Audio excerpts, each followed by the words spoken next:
From Idaho's News Channel 7, this is Sunday Sports Extra. It is good to be back home. I bet. I bet. How you doing? Not a lot of sleep last night, but we're here, you know? Yeah. Yes, you good, made it. Good game for the most part. The outcome worked out good for Boise State, and now they're 5-0. And you got some coffee tonight? Got some coffee. You're ready to roll.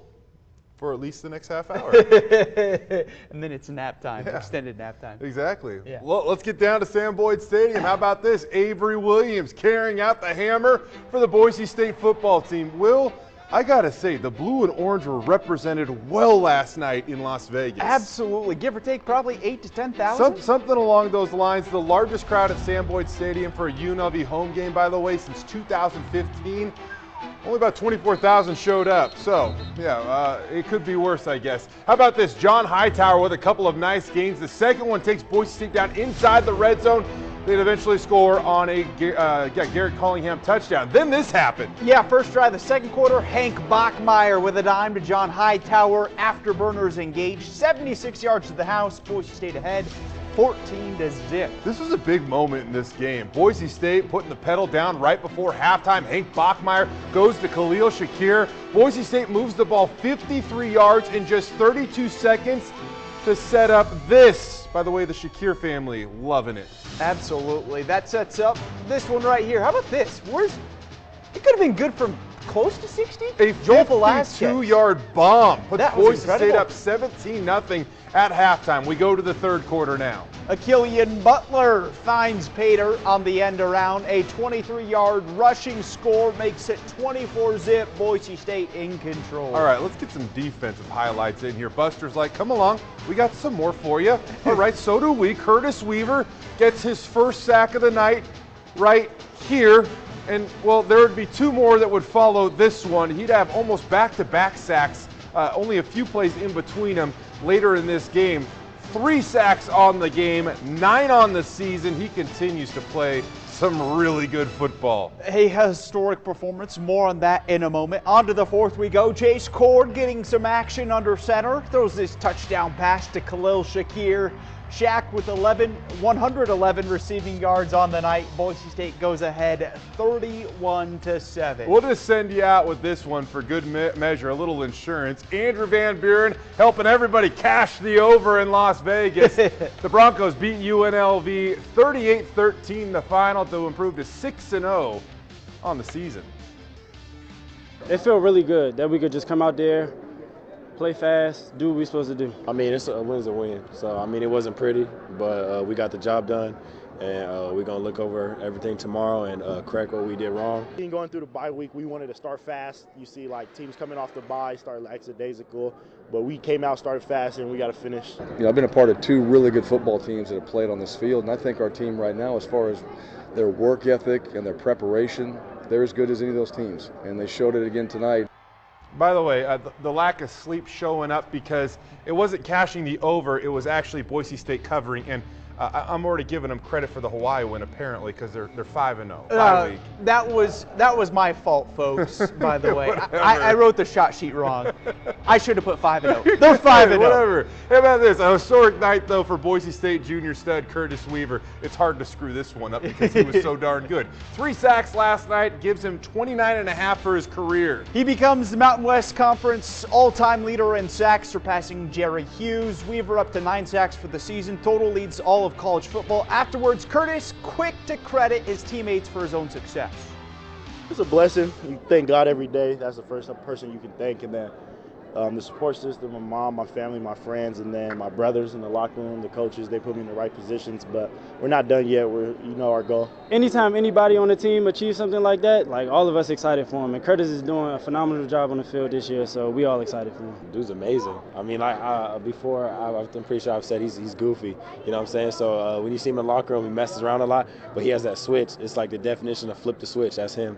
When he gets on the field, you see his dark side, and he goes up there and balls out, and he's the man.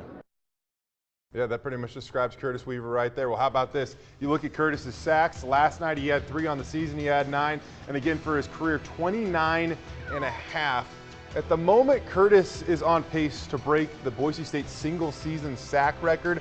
I thought Chris Wing's sack total was way out of reach. but he actually might get there. And right now he's on pace for right around 23 sacks this season. I've honestly never seen anything like it. No, absolutely. And I don't mean this in disrespect to Curtis, but last night he got banged up a little bit early on. I'm curious what he was actually playing at percentage-wise and health-wise. I don't think it was 100%. Still garnered 3 sacks. So impressive. Production's still 100, though. Yes, it certainly is. My goodness. Emoji. So many good things to say about last night's game. Couple of, so-so areas. One of them might have been the ground game, or kind of that traditional ground game, if you will. For more on that, we toss it over to Tom Scott for tonight's edition of the Scott Slant. Hey, Tom.